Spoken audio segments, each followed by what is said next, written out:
आप सभी को नमस्कार और यहाँ स्वागत है, आपका हार्दिक अभिनंदन। संस्कारधानी ऐसे ही प्रसिद्ध जाबाली ऋषि के नाम पर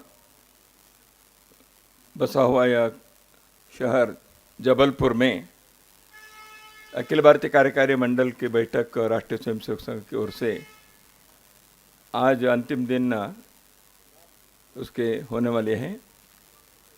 सर्वप्रथम इस बैठक के आयोजन के लिए संघ के कार्यकर्ता तो अपने कर्तव्य के नाते करते ही हैं, अच्छा भी किए हैं। समाज का सहयोग भी मिलता है और मीडिया के माध्यम के अपने बंधु भगिनियों के भी भरपूर सहकार सहयोग मिला है और हमेशा संघ के इस कार्य में आप लोगों के कार्यक्षेत्र की भूमिका के कारण हमारा विषय जन जन तक पहुंचता है, इसलिए आपके धन्यवाद देता हूं। और विशेष रूप से शताब्दी वर्ष के इस विशेष अवसर पर जबलपुर में कार्यकारिणी बैठक संपन्न हुई। अभी एक प्रमुख कार्यक्रम हुआ है और आने वाले वर्ष में, अगले वर्ष तक शताब्दी वर्ष के बहुत सारे कार्यक्रम हो रहे हैं, इसलिए जबलपुर इस शताब्दी वर्ष के जो राष्ट्रीय स्वयंसेवक संघ की यात्रा के जो दस्तावेज है उसमें जबलपुर का नाम दर्ज हुआ, इसलिए स्वाभाविक रूप से हमें आनंद है। इस कार्यकारिणी बैठक में 407 अपने माननीय संघ चालक, अखिल भारतीय अधिकारी, प्रांत के कार्यवाह प्रचारक, ऐसे सभी अपेक्षित थे। 10 कार्यकर्ता किन्हीं कारणों से व्यक्तिगत घर में कुछ परिस्थिति के कारण नहीं आ पाए। 397 सदस्य पदाधिकारी इस कार्यकारी मंडल में उपस्थित रहे। जैसे मैंने कहा कि मुख्य विषय शताब्दी वर्ष के कार्यक्रम का ही था। अभी अभी विजयदशमी के मंगल अवसर पर नागपुर में रेशम बाग में हर वर्ष के भांति कार्यक्रम होता है, इस वर्ष शताब्दी वर्ष के कार्यक्रम के नाते संपन्न हुआ, जिसके आप लोग सभी भली भांति जानते ही है। वो सर्वदूर उसका प्रचार भी हुआ है। पूर्व राष्ट्रपति आदरणीय माननीय रामनाथ जी कोविंद जी उसमें मुख्य अतिथि रहे। वो संघ के स्वयंसेवक भी हैं, उसका भी उन्होंने उल्लेख किया वहाँ। और परम पावन दलाई लामा उस विशेष कार्यक्रम के निमित्त उनकी शुभकामनाएं हमें मिली थी, उसका वहाँ पढ़ना भी हुआ। और इस वर्ष शताब्दी वर्ष के निमित्त समाज के बहुत सारे गणमान्य लोगों ने, धार्मिक क्षेत्र के, उद्योग के क्षेत्र के, साहित्य कला के, ऐसे भिन्न भिन्न क्षेत्र के लोगों ने अपनी शुभकामनाएं संघ के इस शताब्दी वर्ष के निमित्त उन्होंने हमें भेजी हैं। उन सब के प्रति हम धन्यवाद भी प्रकट करते हैं कि ये भी है, कार्यकारिणी मंडल में भी इसका उल्लेख किया। और 100 वर्ष की इस यात्रा में संघ के इस कार्य के लिए हजारों लाखों परिवारों में संघ के स्वयंसेवक परिवारों ने, उनके अड़ोस पड़ोस में बाकी लोगों ने भरपूर सहयोग दिया, समाज ने दिया, समाज के हर क्षेत्र के लोगों ने दिया। जैसे मैंने कहा, मीडिया समेत समाज के प्रत्येक क्षेत्र के लोगों ने संघ के इस कार्य में कई प्रकार के सहयोग दिए हैं। इसलिए संघ की यह 100 वर्ष की यात्रा सफलतापूर्वक यहाँ तक पहुँचने में इन सभी के जो भूमिका रही, उसके प्रति भी हम आभार व्यक्त करते हैं। हमारे कार्यकर्ताओं के परिवार के लोगों ने तो, समाज के कार्य है, राष्ट्र का कर्तव्य है, और कार्यकर्ता अपने घर के कई बार घर के कई कामों को भी छोड़कर समाज के काम के लिए वो लगते हैं। कई जगह पर कई प्रकार के संघर्ष, कष्ट, चुनौती, संकट सामना करते हुए उनके कई वर्षों तक कुछ समस्या भी उनको सामना करना पड़ा। ऐसे होते हुए भी संघ के स्वयंसेवकों के परिवारजन उसके बारे में किसी प्रकार की शिकायत न करते हुए उसको सहज स्वीकार किया, संघ के कार्य में अपने योगदान दिया। इन सब के प्रति हमने आभार व्यक्त किया। देश भर में जो उत्सव हुए वो एक दृष्टि से हमारे लिए वर्तमान जो विजयदशमी के अवसर पर कार्यक्रम हुए उसके आंकड़े भी संघ के कार्य के जो फैलाव है उसको दर्शाता है। हमने सोचा था मंडल के स्तर पर और बस्ती के स्तर पर, सामान्यतः बस्ती यानी नगरीय क्षेत्र में, अर्बन एरियाज में अराउंड 10,000 पॉपुलेशन, 10,000 के आसपास, 8-9 हज़ार से 11,000 तक होता है। सामान्यतः औसत 10,000 के एक पॉपुलेशन के बस्ती हमने रचित किए हैं। ऐसे ही देश भर में मंडल भी हैं, 59,343 मंडल हैं। इनमें से 50,096 मंडलों के प्रतिनिधित्व होकर कार्यक्रम हुए। 37,250 मंडलों में प्रत्यक्ष कार्यक्रम हुए, उसमें आसपास के मंडल के लिए भी आए थे। इसलिए रिप्रेजेंटेशन 50,096 मंडल के हुए। नगरीय क्षेत्र में, एक ग्रामीण क्षेत्र हो गया, नगरीय क्षेत्र में बस्ती 44,686 बस्ती हैं, महानगरों में, अन्य नगरों में मिलाकर। तो उन बस्तियों में 40,220 बस्ती के प्रतिनिधित्व हो गया। ऐसे कुल मिलाकर विजयदशमी उत्सव, इसके अतिरिक्त 6,700 उत्सव हुए। कुल मिलाकर 62,555 विजयदशमी के उत्सव, इनमें से लगभग 80% उत्सव एक ही दिन हुए, विजयदशमी के दिन हुए। थोड़ा स्थानीय इसके कारण कुछ जगह जैसे दुर्गा पूजा वगैरह होती हैं बंगाल में, असम में, इसलिए उन्होंने थोड़ा दिनांक आगे के रविवार को किया होगा। तो ऐसे 62,555 कार्यक्रम हुए। गणवेश में कार्यक्रम स्वयंसेवकों के लिए था, सामान्य जनता तो नागरिक वेश में आए थे। जो स्वयंसेवक आए थे गणवेश में उत्सव में, उनकी संख्या 32,45,141, 32,45,141 गणवेश में उपस्थित रहे। कई जगह पर हम संचलन भी करते हैं, पथ संचलन का कार्यक्रम होते हैं, सभी जगह पर नहीं किए हैं, कुछ स्थानों पर किए, कुछ स्थानों पर नहीं भी किए हैं। तो ये सब मिलकर पथ संचलन में कार्यकर्ता जो उपस्थित रहे 25,45,800, लगभग 25,000 स्थानों पर पथ संचलन हुए। कहने का तात्पर्य है संघ के संदर्भ में 2-3 बातें इसमें ध्यान में आती हैं। एक है कार्य के फैलाव। पिछले कुछ वर्षों से हम कार्य मंडल तक विस्तार होना चाहिए, इसके प्रयत्न भी किए हैं, वो एक विषय है। तो ये फैलाव सब जगह दिखता है। अंडमान में भी कार्यक्रम हुआ, लद्दाख में भी कार्यक्रम हुआ, अरुणाचल प्रदेश में हुआ, मेघालय और नागालैंड में भी संघ के स्वयंसेवक गणवेश पहनकर पथ संचलन किए। सीमावर्ती क्षेत्र में भी हुआ है। तो ऐसे देश के कोई भी भौगोलिक क्षेत्र अनछुआ रहा है ऐसे नहीं है। तो वो पहाड़ के क्षेत्र हो, समुद्र के किनारे हो, या सीमावर्ती क्षेत्र हो, जनजाति क्षेत्र के सुदूर क्षेत्र हो, सब जगह पर संघ के कार्यकर्ता इस उत्सव में भाग लिए और समाज के लोग भी उसमें सहभागी हुए। फैलाव के दृष्टि से एक है।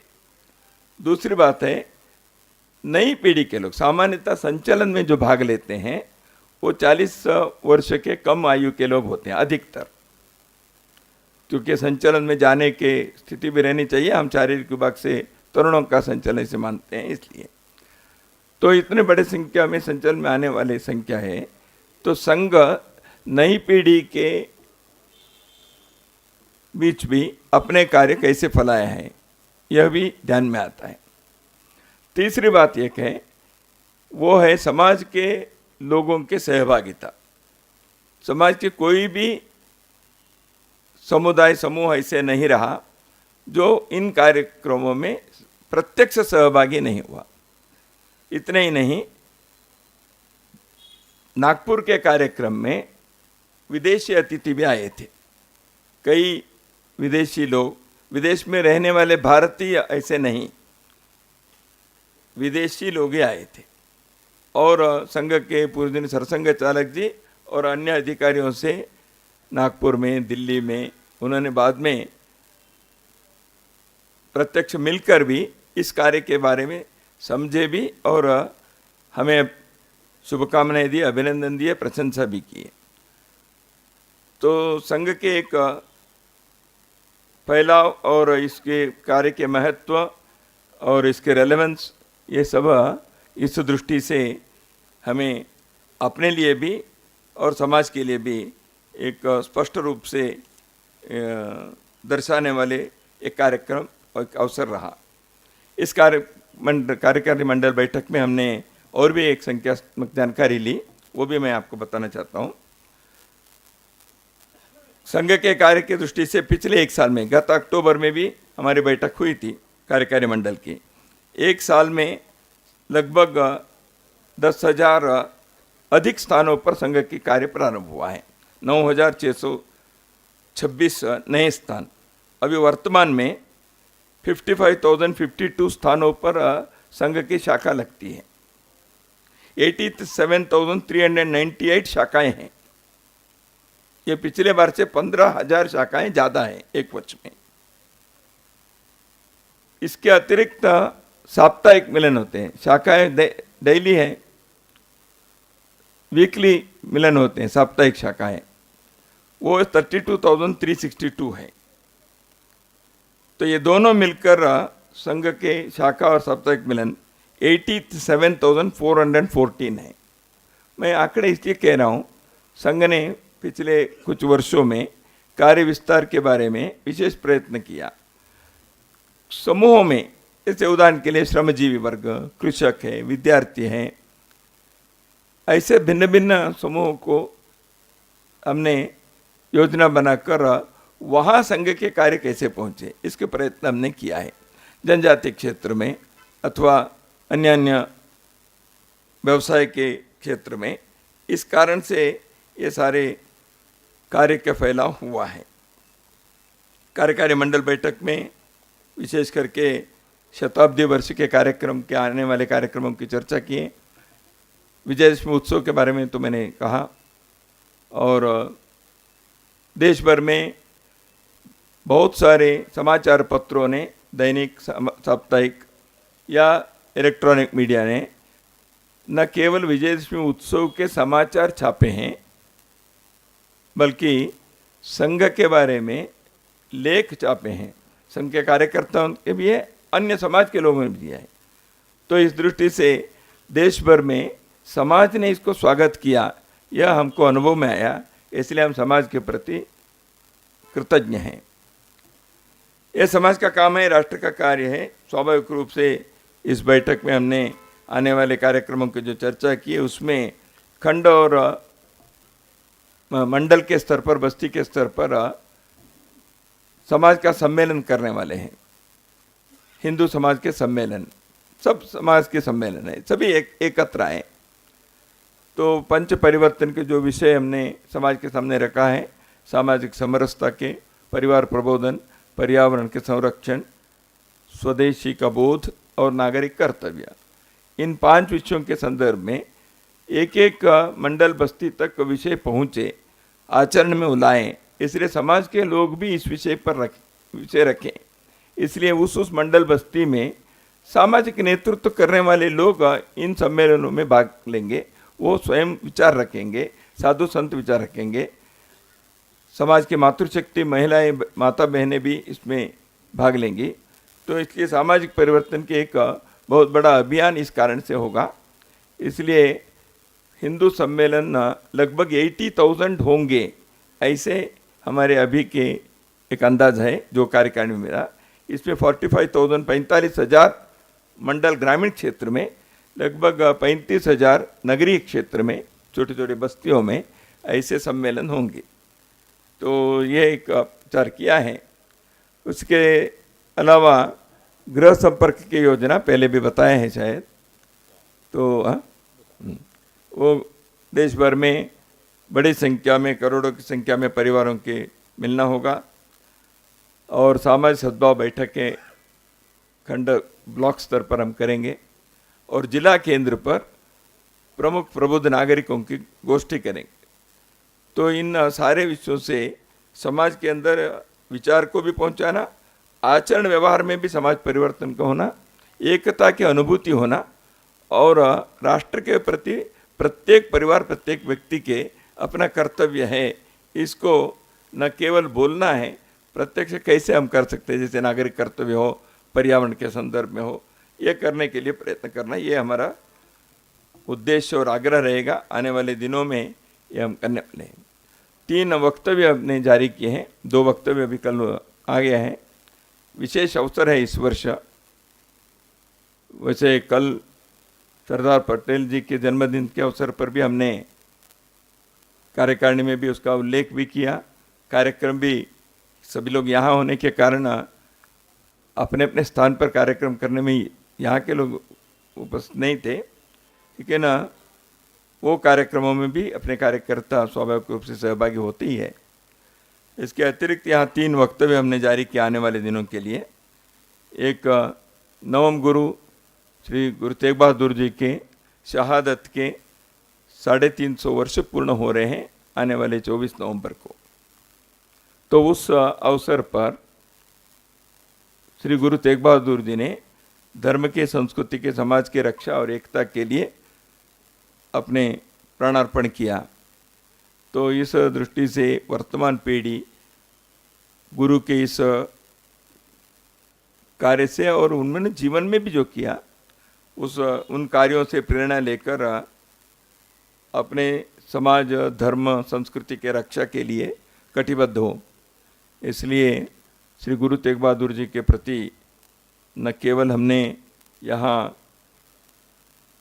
अपने गौरव समर्पण किए, आने वाले कार्यक्रमों में देश भर में अपने कार्यकर्ता भाग भी लेंगे, कई जगह पर आयोजन में भी सहभागी होंगे।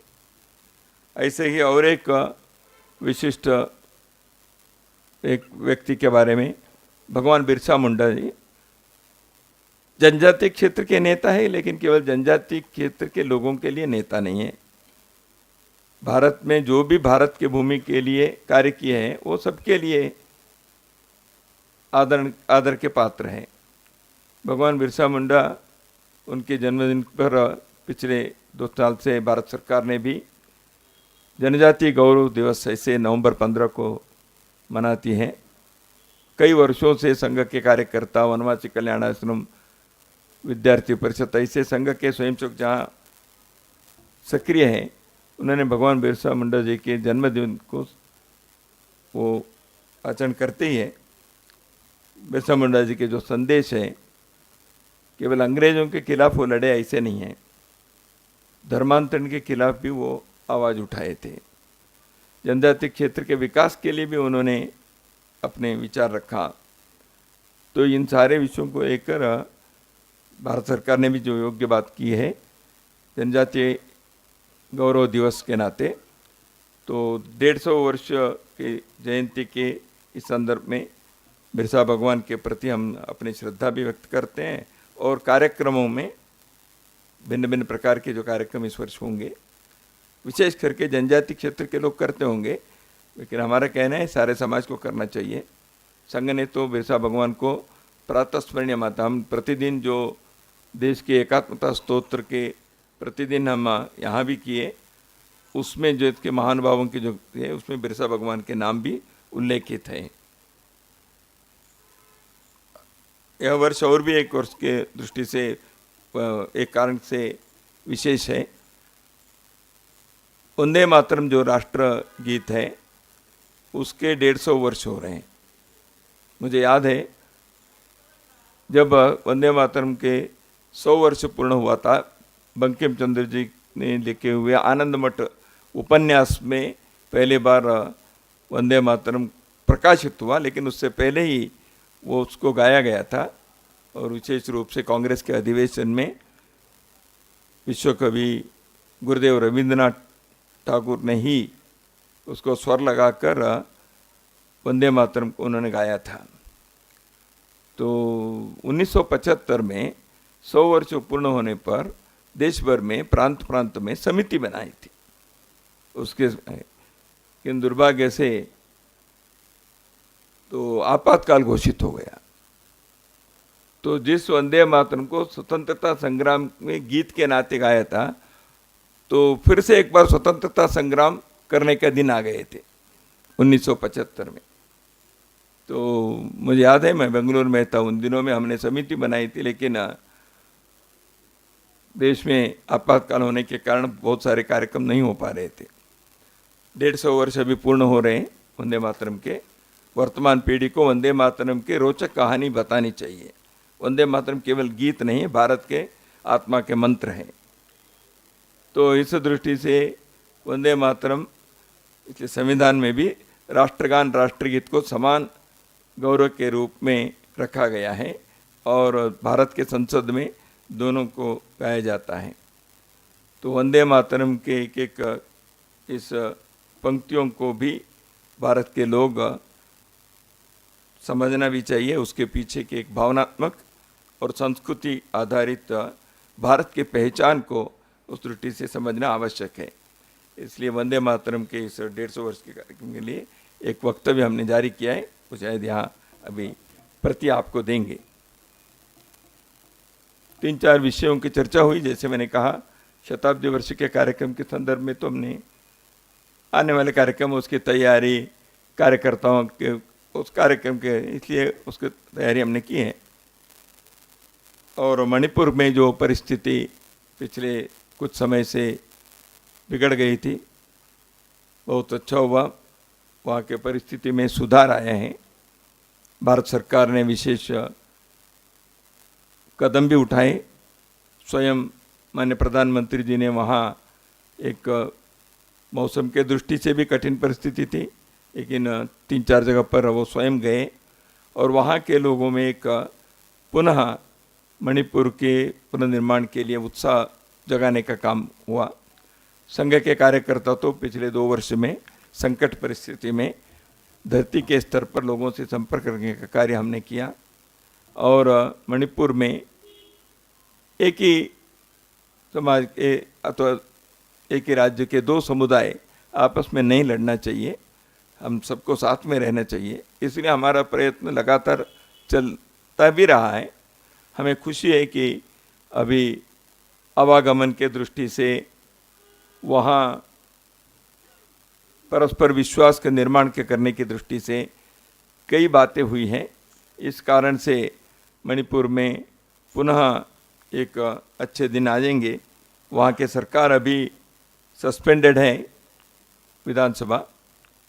वहाँ के लोग भी चाहते हैं सरकार जल्दी उसके रचना हो जाए, हम भी चाहते हैं, लेकिन परिस्थिति देखकर वो सरकार करेगी, ऐसे हमारा विश्वास है। तो मणिपुर के इस हमारे बॉर्डर स्टेट है, वहाँ के लोग देश के लिए बहुत सारे योगदान उनका रहा है और मणिपुर के लोगों के लिए पूरे देश के एक सहयोग भी चाहिए। तो इस दृष्टि से मणिपुर के परिस्थिति सुधरना हमारे लिए आनंद का विषय है, लेकिन काम पूरा नहीं हुआ है। आगे भी सकारात्मक दृष्टि से इसको आगे बढ़ने के प्रयत्न हम भी करेंगे, समाज भी करे, सरकार भी उस दृष्टि से आगे बढ़े, ऐसे हमारी इच्छा है। हम पिछले कुछ समय से देख रहे हैं, विशेष करके छत्तीसगढ़ में, झारखंड में जो नक्सली गतिविधियां चलती रहीं, इसके एक लंबा इतिहास है, हम सब जानते ही हैं, मैं उसमें नहीं जाऊंगा। परंतु पिछले कुछ दिनों में एक परिवर्तन हमको देखने को मिल रहा है। बहुत सारे लोगों ने नक्सल के उस रास्ते पर जो गए थे, वो अपने शस्त्र वगैरह त्याग कर समाज के मुख्य धारा में आने के लिए स्वीकार कर रहे हैं। ये बहुत अच्छी बात है। कैसे भी हो, लोगों ने उस समय जिस कारण से भी उन्होंने उस मार्ग पर गए, लेकिन हम तो जानते हैं, मानते हैं वो अपने ही समाज के लोग हैं। ठीक है, उनके कुछ इच्छा होगी उसमें गए, हिंसा के रास्ते पर नहीं जाना चाहिए लोकतंत्र में, लेकिन उन्हें गए थे। तो इसलिए इस बार पूजनीय सरसंघ चालक जी ने अपने विजयदशमी भाषण में इस विषय के बारे में उनका वक्तव्य था, देश के अंदर संविधान विरोधी और उग्रवादी नक्सली आंदोलन पर शासन तथा प्रशासन की दृढ़ कार्रवाई के कारण तथा लोगों के सामने उनके विचार का खोखलापन व क्रूरता अनुभव से उजागर होने के कारण बड़ी मात्रा में नियंत्रण आया है। उन क्षेत्रों में नक्सलियों के पनपने के मूल में वहाँ चल रहा शोषण व अन्याय, विकास का अभाव तथा शासन प्रशासन में इन सब बातों के प्रति संवेदना का अभाव ये कारण भी होगा। अब यह बाधा दूर हुई है तो उन क्षेत्रों में न्याय, विकास, सद्भावना, संवेदना तथा सामरस्य स्थापन करने के लिए समाज और शासन प्रशासन की ओर से व्यापक योजना बनाने की आवश्यकता है। यह स्पष्ट रूप से विजयदशमी भाषण में संघ की ओर से पूजनीय सरसंघ चालक जी ने कहा था। हम चाहते हैं सभी क्षेत्रों का विकास हो, हम चाहते हैं सभी लोगों के जीवन में सुख आए, लेकिन एक लोकतंत्र की चौकट है, उसमें भी हो, लेकिन प्रयत्न ठीक से हो, किसी का भी शोषण भी ना हो और प्रशासन की व्यवस्था संवेदनशील हो, समाज भी अपना कर्तव्य करे, कोई पिछड़े ना रहे, जीवन में सबके लिए सुविधा ना, किसी प्रकार के ज़रूरतमंद लोगों के प्रति समाज की संवेदना रहनी चाहिए। सरकार अपने काम करेगी, करनी चाहिए, लेकिन समाज को भी अपने कर्तव्य करना चाहिए। तो इसलिए संघ का यह प्रयत्न रहेगा।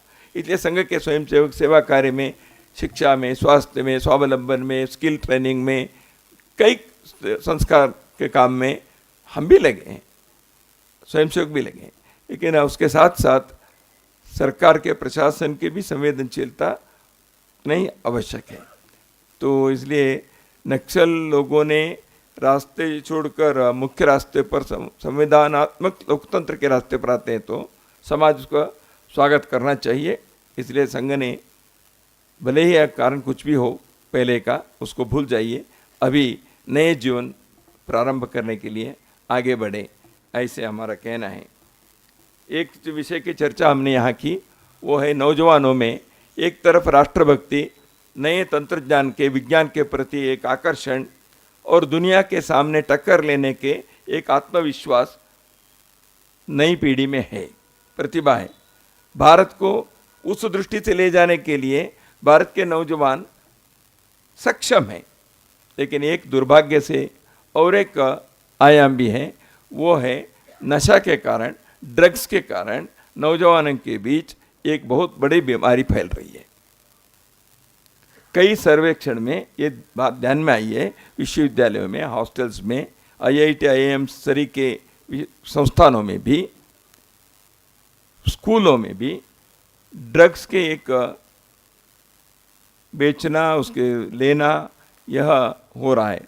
खास करके अपने सीमावर्ती क्षेत्रों में कई प्रमुख अधिकारी इस विषय के बारे में कहते भी हैं। तो इसलिए उसको रोकने का जो प्रयत्न हो रहा है वो तो प्रशासन करे, लेकिन समाज में, परिवारों में, सामाजिक, धार्मिक, सांस्कृतिक क्षेत्र में अपने नई पीढ़ी को इस प्रकार के एक नशा के शिकार बनने से उनको बचाना चाहिए। उनके भविष्य के लिए, उनके कुटुंब के भविष्य के लिए और देश के भविष्य के लिए ये आवश्यक है। तो इसलिए हमने इसकी चर्चा की है। हम कुटुंब प्रबोधन, नागरिक कर्तव्य में तो इस विषय के उल्लेख करेंगे ही, लेकिन आने वाले दिनों में जहाँ जहाँ इस प्रकार के काम से देखकर उसके अवेयरनेस के या और काम हो रहे हैं, स्वयंसेवक भी कई जगह पर लगे हैं, विद्यार्थी परिषद, विश्व हिंदू परिषद जैसे संगठन भी इस दृष्टि से कार्यरत हैं, लेकिन इन सब के बारे में सोचते हुए आने वाले दिनों में नशा के इस एक भयंकर आपदा से युवाओं को बचाने के लिए कुछ विशेष कार्य करने के लिए भी विचार हमने किया है। तो ऐसे कुछ बातों के हुआ शताब्दी वर्ष के कार्यक्रम में हम स्वाभाविक रूप से समाज में व्यापक रूप से करोड़ों लोगों तक हम पहुँचेंगे और राष्ट्रीय स्वयंसेवक संघ अपने जीवन के जो व्रत है, लक्ष्य है भारत के परम वैभव के लिए, उसके लिए अधिकाधिक लोगों को इस कार्य में जोड़ने के लिए वो संघ में शाखा में ही आ जाएंगे, ऐसे हम अपेक्षा नहीं करते। आना है तो बहुत अच्छी बात है, लेकिन जो अपने अपने क्षेत्र में देश समाज के लिए जिस प्रकार के करते हैं वो इस भाव से करें, समाज की एकता, समाज की समरसता, राष्ट्र के उन्नति, इस दृष्टि से कार्य करने वाले प्रत्येक कार्य ये अपना कार्य है, ऐसे राष्ट्रीय स्वयंसेवक संघ मानता है। तो इसलिए हमने प्रमुख नागरिक गोष्ठी, सद्भाव बैठक, हिंदू सम्मेलन, ये सब करने का उद्देश्य यही है, समाज में ये जागृति हो, केवल संघ के संगठन की शक्ति बढ़ाने के लिए नहीं, समाज की आत्मशक्ति को बढ़ाने के लिए है, ऐसे हमारा मानना है। नमस्कार। आप लोगों को मैंने सामान्यतः बैठक में जो मुख्य बातें हुई है उसको समझ, आपको कुछ पूछना हो तो माइक में ही बोलिएगा सब लोग। सर नमस्कार, मैं विजेंद्र पांडे हूँ, IBC 24 से प्रतिनिधित्व कर रहा हूँ यहाँ पर। धर्मांतरण की को लेकर जो स्थितियाँ देश में विभिन्न स्थानों पर हुई है, खासतौर पर वनवासी आदिवासी अंचलों में, इसको लेकर क्या चर्चा हुई है या कुछ विशेष कार्यक्रमों का प्रस्ताव? अभी भी थोड़ी चर्चा हुई है, लेकिन पहले से भी संघ की बैठकों में इस विषय के हम विचार करते ही है। एक प्रयत्न भी चलता है धर्म जागरण समन्वय करके, उसमें धर्मांतरण होने को रोकना भी है और धर्मांतरित लोग वापस आने के लिए कई जगह पर तैयार रहते हैं, उसके लिए कोई व्यवस्था भी होनी चाहिए।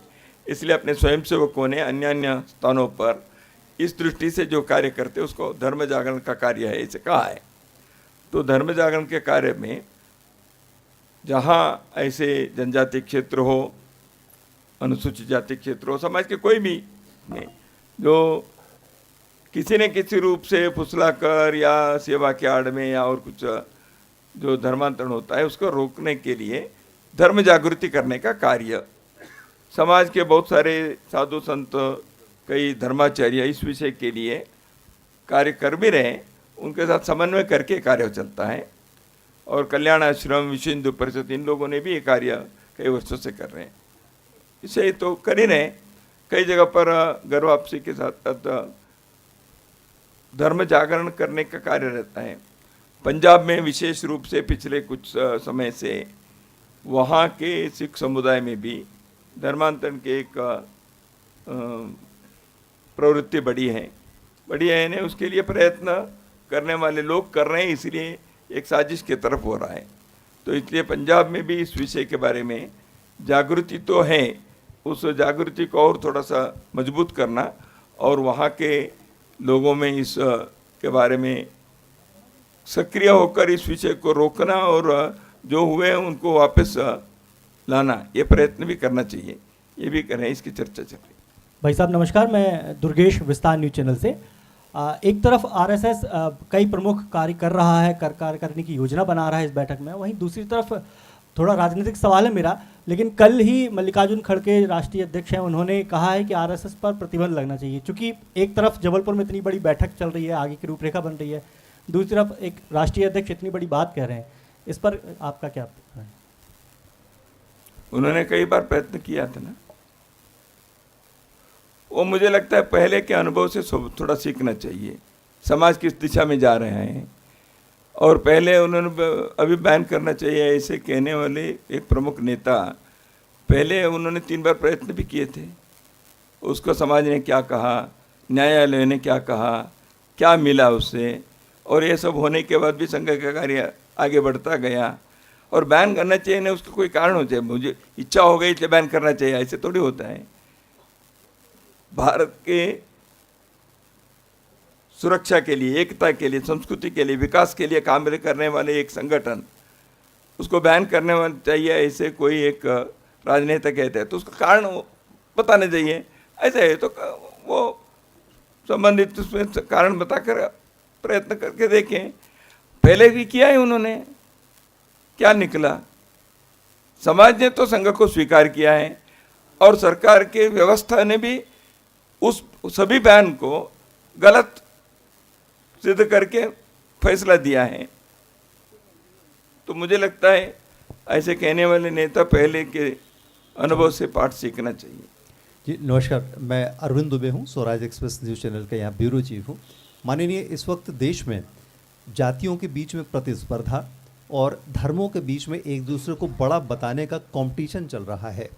संघ परिवार वो जिम्मेदारी निभाता है सामाजिक समरसता की, यहाँ पर आपकी महत्वपूर्ण भूमिका है। हमारा सवाल ये है कि ऐसे माहौल के बीच में संघ कैसे काम कर रहा है, सामान्य स्थिति कब होगी? आप संघ ये कर रहा है, इसका रिकॉग्नाइज किया, इसके लिए धन्यवाद। संघ सामाजिक सद्भाव बैठक के बारे में इस वर्ष हम सोच रहे हैं। हमने सामाजिक सद्भाव बैठक में सामान्यतः 3 प्रकार के हम समाज के समुदायों को एक मंच पर लाने का प्रयत्न करते हैं। एक है, हिंदू समाज के अंदर बहुत सारे जाति बिरादरियां हैं, जैसे आपने बताया जाति जाति में, इसलिए वो सद्भाव उत्पन्न करना, एक दूसरे के सहयोग करना। दूसरे एक समूह है, वो हिंदू समाज में पंथ संप्रदाय के अपने समाज में, वो धर्म है, जैन है, सिख है, ऐसे। तीसरा एक है धर्म समन्वय का है। तीसरा है वो है कई नए आधुनिक आध्यात्मिक संस्थाएं देश भर में हैं। गायत्री परिवार है, आर्ट ऑफ लिविंग है, चिन्मय मिशन है, रामकृष्ण मिशन है, पतंजलि पीठ है। तो आधुनिक काल में ये आध्यात्मिक संस्था के नाते इनके भी एक बहुत बड़ा कार्य देश में। तो ये सब आपस में सहयोग और सहभाग सद्भाव से चले तो समाज के लिए एक बहुत बड़ी शक्ति होगी। विशेष करके आपने जो कहा जाति में संघर्ष जितने भी हो रहे हैं, जिन्होंने अध्ययन किया उनको समझ में आएगा, हमने भी अध्ययन किया है। एक है जाति के अहंकार होता है या जाति के कारण कॉम्प्लेक्सिटी बनती है, उसको दूर करना चाहिए। वो घर से समाज में धार्मिक क्षेत्र के लोगों को करने का काम है सामाजिक संगठन का। संघ इसमें लिया है सामाजिक सद्भाव। दूसरा एक है राजनीतिक क्षेत्र में दुर्भाग्य से चुनाव और बाकी सब चीज़ें जाति के नाम पर होते हैं, और जो भी जाति के विरुद्ध में कहते हैं वो भी प्राइवेटली यही कहते हैं कि ये जाति का हुआ, ये जाति का हुआ। तो जाति आदमी को छोड़ नहीं रही है, इससे बाहर आना है। यही तो संघ ने 100 साल से प्रयत्न हम कर रहे हैं। इसे संघ के कार्यकर्ता जाति से पहचान नहीं लेते हैं, तो ये समाज में कैसे लाएं? देखिए, सामाजिक और धार्मिक और राजनीतिक ये तीनों क्षेत्र के नेतृत्व और संस्था चलाने वाले लोगों का कार्य है। इसे संघ सामाजिक सद्भाव के ये कार्य के लिए इस वर्ष विशेष आग्रह करके एक ब्लॉक के स्तर पर, खंड के स्तर पर भी हम इकट्ठे आए। हम सबकी समस्या क्या है, एक दूसरे के सहयोग कैसे करें, ये हम विचार करें, ये हम प्रयत्न कर रहे हैं। तो इस दृष्टि से हमारा प्रयत्न तो जारी है, और संघ के प्रयत्न से कई जगह पर सुधार भी हुआ है। मैं कहूँगा कि तमिलनाडु में कुछ वर्ष पूर्व 2 जातियों के बीच झगड़े हुए, संघ के कार्यकर्ता ने उस झगड़े को निपटा। अरुणाचल प्रदेश में, यहाँ प्रदीप जोशी बैठे हैं, उस समय वो वहीं थे। 2 समूह में, जनजाति समूह में आपस में थोड़ा मतभेद हो गया, थोड़ा सा बड़ा हो गया, मनमुटाव हो गया। तो लेकिन संघ के वहाँ के कार्यवाह ने दोनों के प्रमुखों को बिठाकर सुलझाए। देखो भाई, आप झगड़ा क्यों करना इसमें? तो ऐसे स्थान पर सामाजिक नेतृत्व वहीं करना पड़ता है। देखिए, इसको कोई बड़े इस पर जाकर भाषण देने से स्थानीय स्तर के समस्या हल नहीं होती। इसलिए प्रत्येक स्थानीय स्तर के सामाजिक, धार्मिक और राजनीतिक नेतृत्व के लोग इस विषय में ये राष्ट्रीय कर्तव्य करके करना है। लेकिन कौन करें? संघ ने इस चीज सोचा, who should bell the cat. तो बिल्ली को किसी घंटी किसको बांधना है, तो हम बांधने के लिए। भाई साहब नमस्कार, मैं संजीव चौधरी हूँ एनडीटीवी से। अंतर्राष्ट्रीय स्तर पर भारत के जो संबंध इस समय है, पाकिस्तान, चाइना, बांग्लादेश, श्रीलंका, इस पर कोई चर्चा हुई क्या, और स्वदेशी पर कोई चर्चा हुई क्या? यहाँ अंतर्राष्ट्रीय विषय की कोई हमने यहाँ चर्चा नहीं की। परिस्थिति वो है, हमारे इस इस वर्ष के एजेंडा में नहीं था, क्योंकि हम शताब्दी वर्ष के कार्यक्रम में विशेष रूप से व्यस्त है। वैसे संघ के इसमें अंतर्राष्ट्रीय स्तर के चर्चा हम बहुत करते भी नहीं हैं। दूसरे जो आपने बताया स्वदेशी के संदर्भ में, स्वदेशी के विषय के चर्चा तो समय समय पर होती है। जो हमारे पंच परिवर्तन के विषय स्वदेशी एक विषय उसमें है ही, और आत्मनिर्भरता के बारे में, स्वावलंबन के बारे में भारत के माननीय प्रधानमंत्री जी पिछले कुछ समय से विशेष रूप से, पहले से कहते रहे हैं, विशेष रूप से इन दिनों में उनके वक्तव्य में, सरकार के नीतियों में जो बार बार इस विषय का आग्रह किया जा रहा है, बहुत स्वागत योग्य है। लेकिन स्वदेशी के कई आयाम हैं। वो वस्तु के उत्पादन से लेकर, भाषा से लेकर, आचरण से लेकर कई विषयों में स्वदेशी होने चाहिए। मूल रूप से भारत के एक हमारी शक्ति है, ताकत है, एक क्षमता है, वो प्राचीन काल से भी है, आधुनिक काल में भी है। तो उसको हमें कैसे संजोए रखना, उसको अपडेट करना है, एक वो है। दूसरा, इसका अर्थ यह नहीं कि हम दुनिया के साथ कोई संबंध ही नहीं रखेंगे, दरवाज़ा बंद कर देंगे। ये भी कोई राज्य, कोई राष्ट्र नहीं कर सकता, तो भारत भी नहीं कर सकता। लेकिन एक लेवल प्लेइंग फील्ड होनी चाहिए। भारत अपने आत्मबल के, अपने आत्मनिर्भरता के आधार पर दुनिया के साथ व्यवहार करेगा। वो आर्थिक क्षेत्र में हो, ये जो कूटनीति के क्षेत्र में हो, किसी क्षेत्र में हो। तो इसलिए आत्मनिर्भरता इस दृष्टि से चाहिए। स्वदेशी के विशेष रूप से वस्तुओं के संदर्भ में और यहाँ के रोजगार और बाकी स्वावलंबन के विषय में स्वदेशी जागरण मंच के नेतृत्व में अपने संघ के स्वयंसेवक जो भिन्न भिन्न संगठन में कार्य करते हैं, सब मिलकर एक राष्ट्रीय स्वाभिमान के अभियान प्रारंभ किया 1-1.5 साल पहले। उसके तहत स्वदेशी के आधार पर स्थान स्थान पर कुटीर उद्योग, स्टार्टअप के भारत के दृष्टि से आवश्यक उद्योगों को आगे बढ़ाने के लिए अच्छे प्रयत्न हुए हैं। नमस्कार, प्रभाकर मिश्रा, पत्रिका न्यूज़पेपर से। जातिगत जनगणना को लेकर के सरकार ने जो निर्णय लिया है, उस पर संघ का क्या पक्ष है? हमने पहले भी कहा है, 3-4 बार कह चुके हैं, जाति गणना के जो आवश्यकता सुप्रीम कोर्ट ने भी कहा है, और वेलफेयर स्कीम के उसको क्रियान्वयन करने के लिए आवश्यकता है। जाति गणना को राजनीतिक दृष्टि से उपयोग ना करे। ये राजनीतिक दृष्टि से उपयोग करने से समाज को, जैसे अभी चर्चा हुई, फिर समाज और बिखरते टूटते जाएगा। इसलिए आपस में एक दूसरे के साथ वैमनस्य, द्वेष होने की दृष्टि से जाति के संख्या के उपयोग ना करें। लेकिन अपने देश में वास्तविकता ये भी है, कुछ जातियाँ किसी कारणों से, ऐतिहासिक कारण से पिछड़े रह गए हैं सामाजिक आर्थिक दृष्टि से, तो उनका एम्पावरमेंट होनी चाहिए। इसलिए सरकारों की स्कीम है, प्रावधान है, कुछ व्यवस्थाएं हैं, वो ठीक से पहुंचाने के लिए कुछ आंकड़े की आवश्यकता होती है।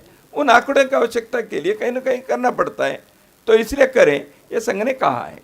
ये होने के बाद भी संघ तो जाति के आधार पर नहीं करता, संघ तो देश समाज के आधार पर करता। आवश्यकता वहाँ जो है उतने उसका उपयोग करें, ये ध्यान में रखेंगे तो ठीक रहेगा। इसलिए हमने इस विषय के बारे में पहले ही हमारे वक्तव्य को स्पष्ट रूप से दिया है। सर नमस्कार, मैं रंजीत हूँ, IND 24 से, जबलपुर ब्यूरो हूँ। सर एक सवाल था, चूँकि बड़ी बैठक जबलपुर में हुई है, बिहार चुनाव है और वहाँ पर तो चल ही रहा है, क्या उसको लेकर भी चर्चा हुई है? और खास एक दूसरा सवाल, पश्चिम बंगाल की जो हालत है, फिलहाल आपको ही पता है कि बैठक भी वहाँ पे लगातार चल रही है संघ की, क्या कुछ हालात आप देख रहे हैं वहाँ पर और कैसे सुधार होगा उस हालत का?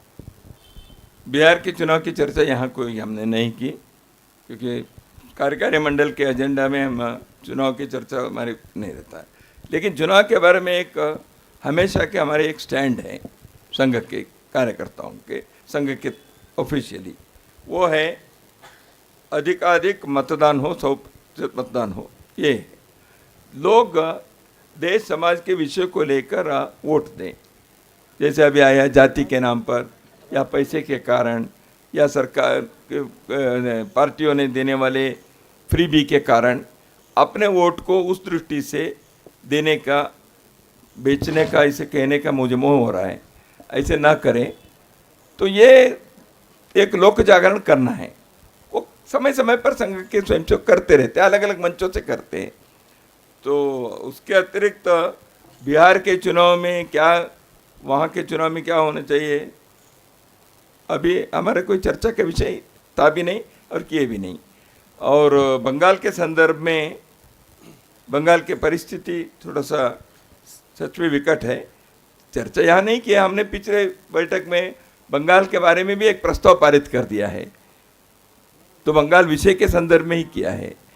तो बंगाल में अपने कार्य तो बढ़ भी रहा है, अभी जैसे मैंने कहा विजय उत्सव वगैरह, लेकिन बंगाल में जैसे आपने कहा वहाँ परिस्थिति, वहाँ के राजकीय नेतृत्व, वहाँ के मुख्यमंत्री वगैरह के कारण थोड़ा सा बंगाल में द्वेष और बाकी नफरत फैल गया पिछले चुनाव के बाद।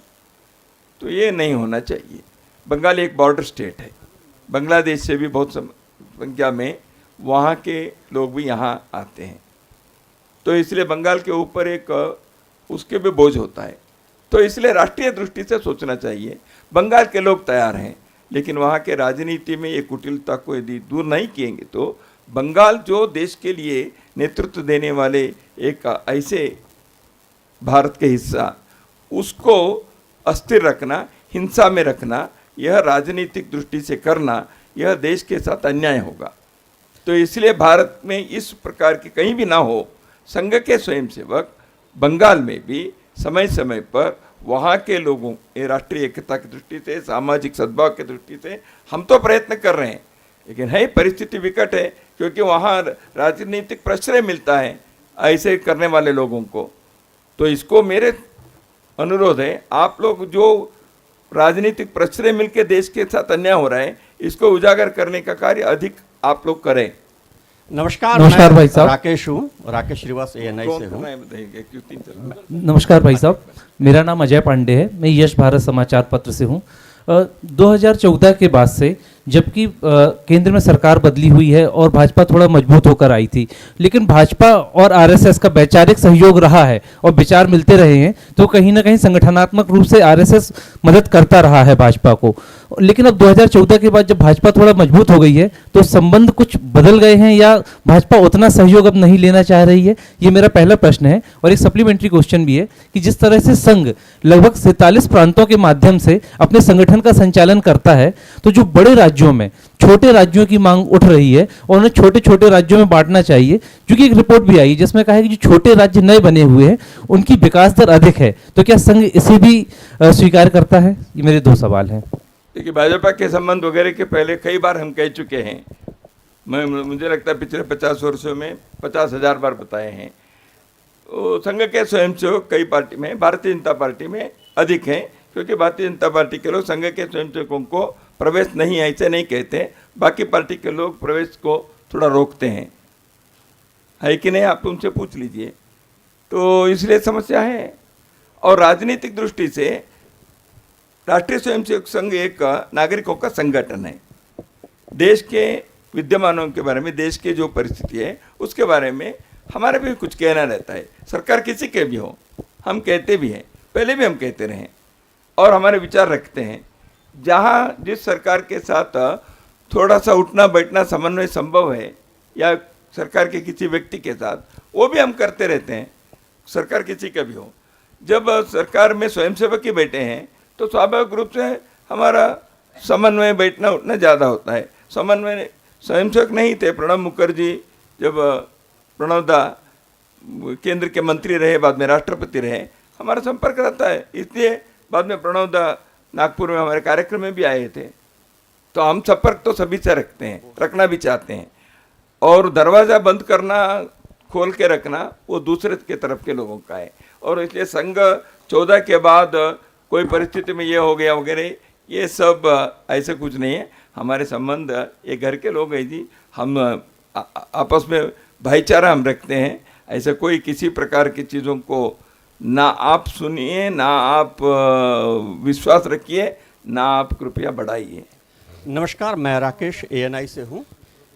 घर वापसी के प्रयत्न आपने किए हैं, अगर आपके पास कुछ आंकड़ा हो तो बताने की कृपा करें। और दूसरा, डेमोग्राफिक चेंज की बात की, आपने बंगाल का जिक्र किया, उस डेमोग्राफिक चेंज को बदलने के लिए कि आपके कुछ प्रयत्न होंगे? डेमोग्राफी चेंज अभी के संदर्भ में एक छोटा सवाल, डेमोग्राफिक चेंज होते हैं तो लोग संविधान से परे छुट्टियां भी अपने हिसाब से तय करने लगते हैं। लेटेस्ट जबलपुर का मामला आया है, इन सब बातों को लेकर आपके मन में क्या है? डेमोग्राफिक चेंज के बारे में संघ ने पिछले 20 वर्षों से कह रहा है, उससे पहले भी कह रहा है, हमने इसके प्रयत्न भी किया है, कहा भी है कहाँ क्या क्या हो रहा है। एक सेंसस के बाद भी हमने समाज के सामने भी कहा है।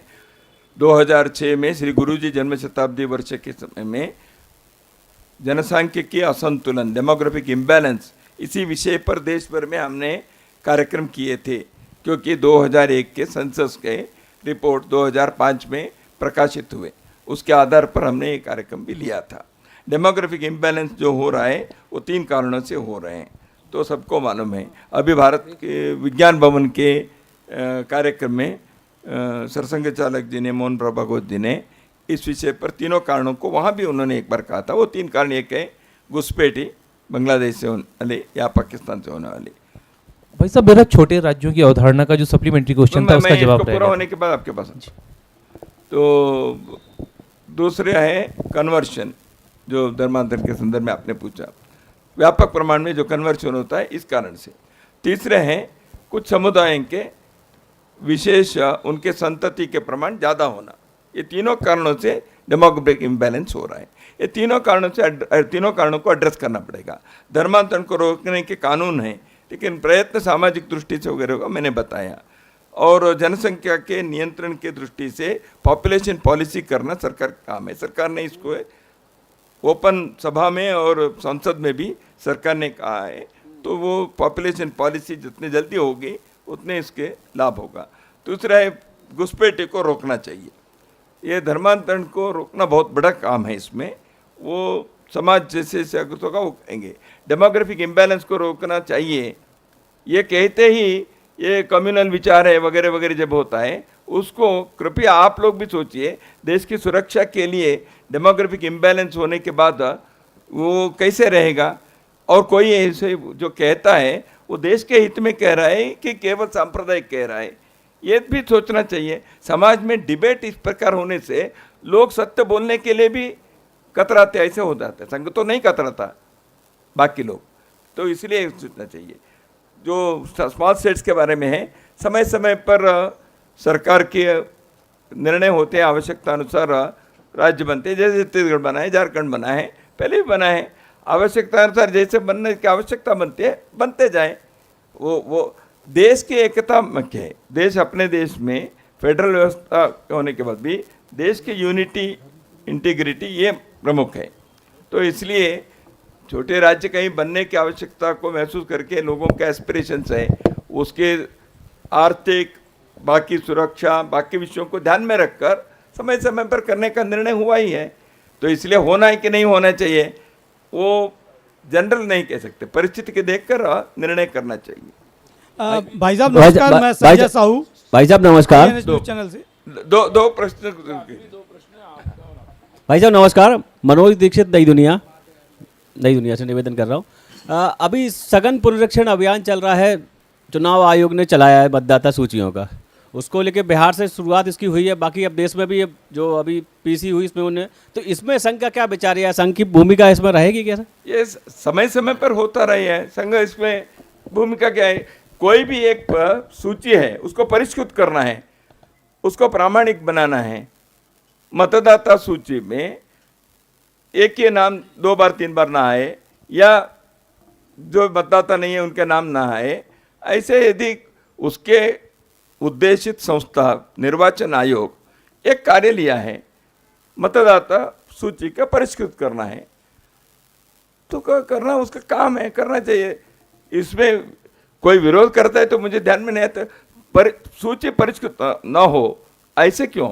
हाँ, आपको परिष्कृत करने के दृष्टि से कोई पद्धति के बारे में किसी के कुछ आपत्ति है या उसमें कुछ है, उसके लिए निर्वाचन आयोग के पास जाएं, शिकायत करें, चर्चा करें, जो करना वो करें। परिष्कृति नहीं करना चाहिए ये कहना गलत है। तो इसलिए संघ ने समय समय पर होते रहा, ये परंपरा में है, तो इसे होना चाहिए। भाई साहब नमस्कार, मैं Sanjay Sahu INH news channel से। मेरा मानना है कि संघ जो है समाज के लिए काम करता है, जैसा आप बता रहे हैं। मानना नहीं, सत्य है। तो ये जो शिक्षा और स्वास्थ्य जो है वो प्राइवेट लिमिटेड लोगों के हाथों में पहुंच चुके हैं, इसके लेकर संघ की क्या विचारधारा है और संघ किस प्रकार से काम कर रहा है, चूँकि वर्तमान में शिक्षा और स्वास्थ्य दोनों ही समाज की आवश्यकता है। संघ हर विषय के बारे में तो कानून तो हम नहीं कर सकते, समाज में जागृति लाने का प्रयत्न हम कर सकते हैं। 5 वर्ष पहले हमारे अखिल भारतीय प्रतिनिधि सभा के बैठक में आपने जो विषय उल्लेख किया, इन्हीं 2 विषयों के बारे में हमने प्रस्ताव पारित किया, शिक्षा और स्वास्थ्य के बारे में। शिक्षा और स्वास्थ्य हर व्यक्ति को पहुंचना चाहिए। शिक्षा और स्वास्थ्य सुलभ हो और गुणात्मक हो।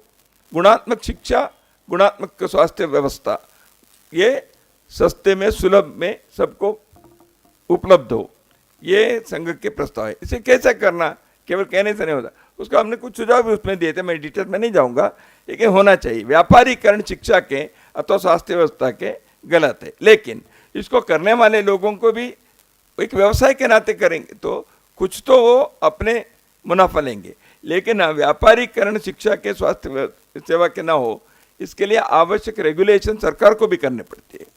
और समाज में भी इस विषय के संदर्भ में सेवा भाव से शिक्षा और स्वास्थ्य करने वाले संस्थाओं को अधिकाधिक बढ़ाना भी चाहिए। संघ इन दोनों क्षेत्र में, संघ के स्वयंसेवक देश में काम कर रहे हैं। देश बड़ा है, इसलिए अपने काम से पूरा नहीं होगा, समाज में बहुत सारे और भी लोग कर रहे हैं शिक्षा और स्वास्थ्य के क्षेत्र में। वो जैसे जैसे आगे बढ़ेगा तो मुझे लगता है जनता के लिए सुविधा होगी। सरकार के रेगुलेशन के भी कुछ हैं, वो भी समय समय पर करते रहते हैं, उसको योग्य प्रकार से करना चाहिए। अच्छा है, माइक लीजिए, लास्ट है ये, माइक लीजिए, शॉर्ट एकदम। सर ये हिंदू परिवारों में, मुझे भी 2 बजे बैठक है सर, हिंदू परिवारों में जो बच्चों की बात है उसको लेकर भी संघ अक्सर कहता रहा है। इसमें लिव इन एक रिलेशनशिप पे भी बड़ी समस्या आ रही है, जिस तरह से हिंदुओं की विवाह जो संस्था है वो संकट में है। क्या इस पर भी संघ ने चर्चा की है? चर्चा क्या करना, इसमें तो समाज में ये बताने 2 विषय बताए, चर्चा करने की जरूरत है। यहाँ चर्चा नहीं की है क्योंकि पहले से सिद्ध सत्य है। एक है लिविंग रिलेशन अपने संस्कृति के लिए ठीक है क्या? आप लोग पत्रकार है, 100 घरों में आप सर्वे करके पूछ लीजिएगा, हाँ भाई लिविंग रिलेशन अच्छा है, इसे करने वाले माँ बाप कितने मिलेंगे आपको?